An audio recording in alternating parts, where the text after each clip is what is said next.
Hi everyone, welcome to the Legend of Zelda Minish Cap walkthrough. This chapter is going to go through getting the sword and shield, the beginning part, and then it'll end when we enter the first dungeon, the Deepwood Shrine. So first of all, it starts out and it tells you a legend of a hero that got the Pickery sword from the Pickery. So it says that he's a hero of men, and he drove out the darkness from Hyrule, and the people enshrined the blade. So after that, there'll be a little cutscene, and you'll see Princess Zelda walking down the road to Link's house, or to Master Smith's house, which is also where Link lives. It'll just show her entering the house, and she'll talk to Master Smith, asking where Link is, because she wants to take him to a festival. And after they're done talking, he'll call Link, because he's sleeping, and then you can gain control of him.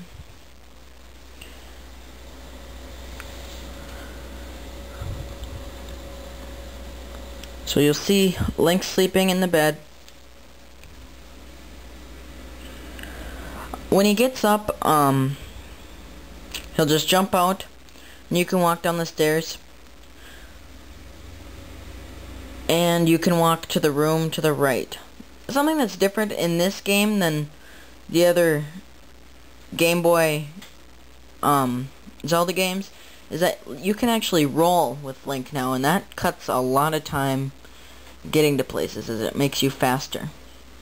Anyways, when you come down, you can talk to Princess Zelda, or you go through the door and you just start talking to him, and Master Smith will give you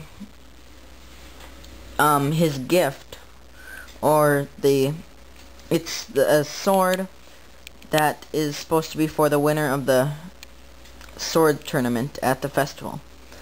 First of all, when you regain control, it'll show Princess Zelda walking out. When you regain control, you can open the treasure chest at the top for 20 rupees, and then you can leave the building.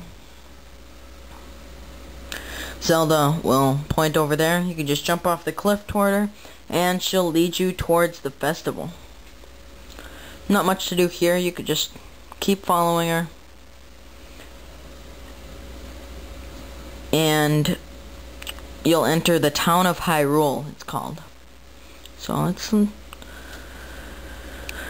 think most of the time this is called Castle Market Town, but this time it's called the town of Hyrule. So now she wants to look around, and kind of shows that she has a really short attention span.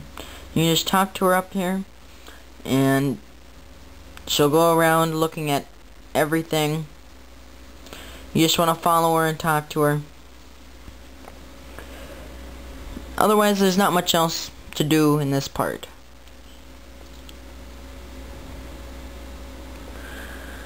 Now, when you go to the last one, it says she won the drawing, and she'll be able to win the grand prize. And there are 3 grand prizes she can choose from. One is a heart-shaped stone, another one is a magnificent gem, and another one is an ugly, tiny shield. And she picks the shield, and the guy says, "Oh, why do you want that ugly little shield?"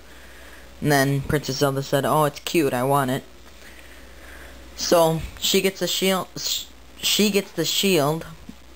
And then she gives it to you.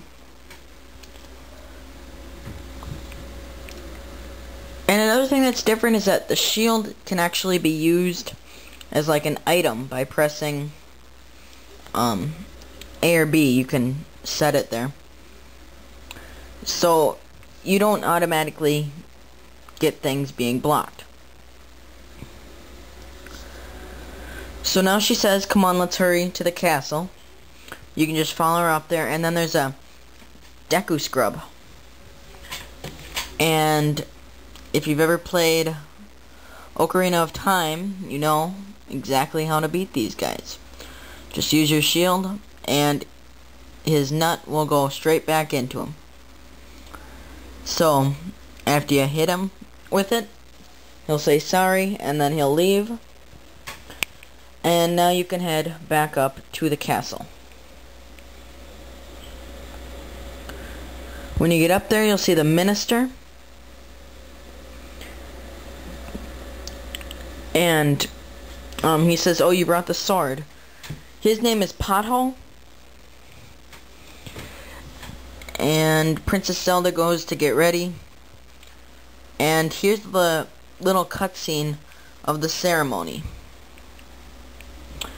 Now the winner of the ceremony is someone called Vadi, but we'll get into that later. He says the Picori blade, that's the Picori blade, and whoever wins the competition gets to touch it. Anyways, the king will come out with Princess Zelda, and now it will show Vadi approach, and as soon as you see him, you know he's evil. When you hear the name, if you've ever played Four Swords, you'll know that he's the bad guy. And if you haven't, as soon as you see him, you'll pretty much make that assumption, because he looks very dark. Anyways, the guards try to get in front of him.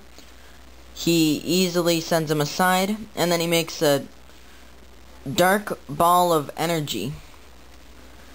And the guards sort of back away. He throws it at the blade, and the blade breaks. And it unleashes, I guess, monsters. And as the monsters are released, Zelda uses her light power, and Link uses his shield.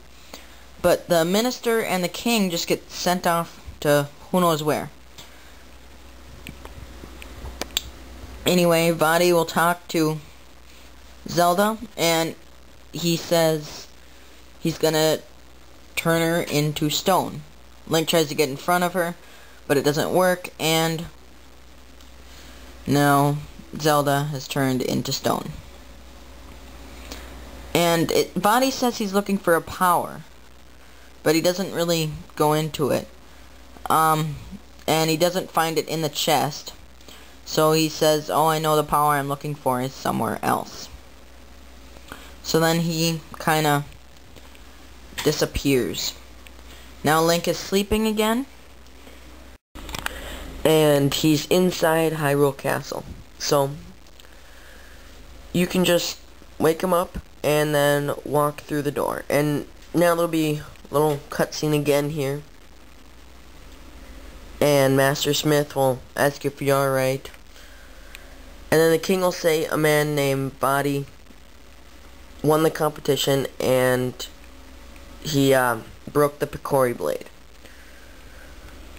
And then the king explains that the Picori are real, and that they have to find them to forge the blade.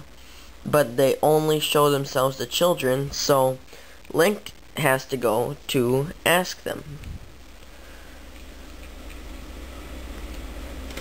So then he'll give you the broken Picori blade, and he'll also give you Smith's sword. So that's your first sword of the game. Then he sends the soldiers to look for Vadi. So now Master Smith will give you a map of Hyrule, and he has the forest marked for you, as you can see there.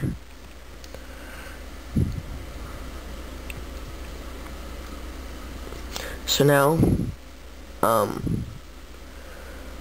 just show you the these maps are broken up into parts. Minish Woods is right there. You can just head down.